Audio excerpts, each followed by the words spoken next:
Welcome to another Insider Special Report. I'm Jarret Johnson. I'm joined by the mighty Joe Yeager. It's time for keys to the game.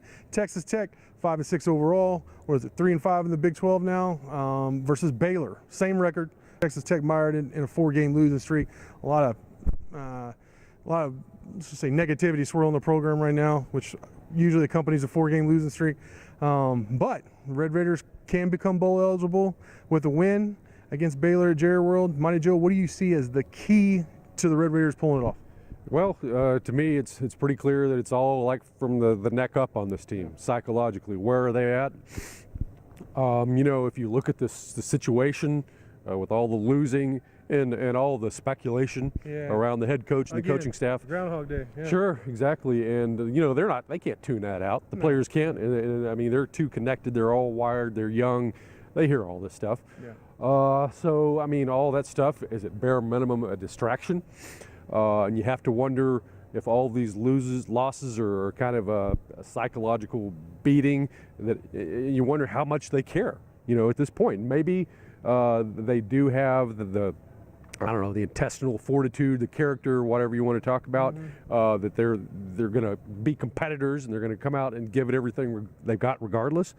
But I mean, we've seen signs these last 2 weeks, these last 2 games, that maybe that is not necessarily so. I mean, the defense against UT kind of didn't show up, and then the offense didn't show up against Kansas State. Yeah. So, I mean, there are some worrisome signs there that maybe some people are checking out, a little bit. And if that is the case, I mean, if you've got a significant number of contributors on this team who at this point don't really give a rip, and maybe aren't even interested in extending the season, maybe they just want to get the thing over with, then you're sure not going to win.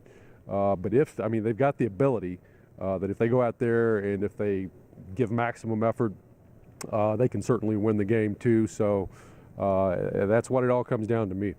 The last 2 years, the players have shown in the season finale that they do care about their coach. They do care about the program. They went after the Iowa State debacle 2 years ago. They beat Baylor. Now it was just for the 5th win of the season, but they did show up and play hard. And then last year at Austin, obviously, same thing. They showed up, they competed, and they pulled out one late. They came from behind, which has been rare in recent years. So, I mean, and I think this team has shown a lot of heart overall. This is a good group of guys. I've said that over and over again. I believe in them. I believe in their fighting spirit this year. So I do think they'll put forth the effort. I do think it matters to them, honestly.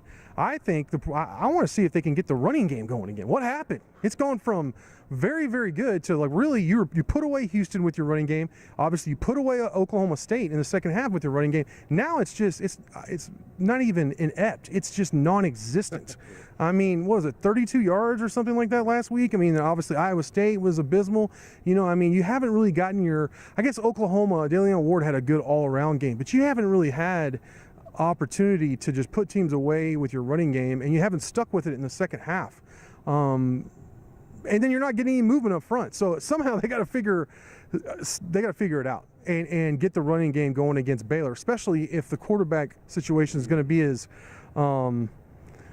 crazy as they're going to be so far down. It's a mash unit. You know what I mean? Like it could be McLean Carter who started. It could be even Colt Garrett. There's some speculation. So if the quarterback situation is such, you really need your running backs to step up and your offensive line and have a good game if you're going to beat Baylor. Yeah. All right, Joe, great stuff from you as always. Thank you all for watching, and until next time.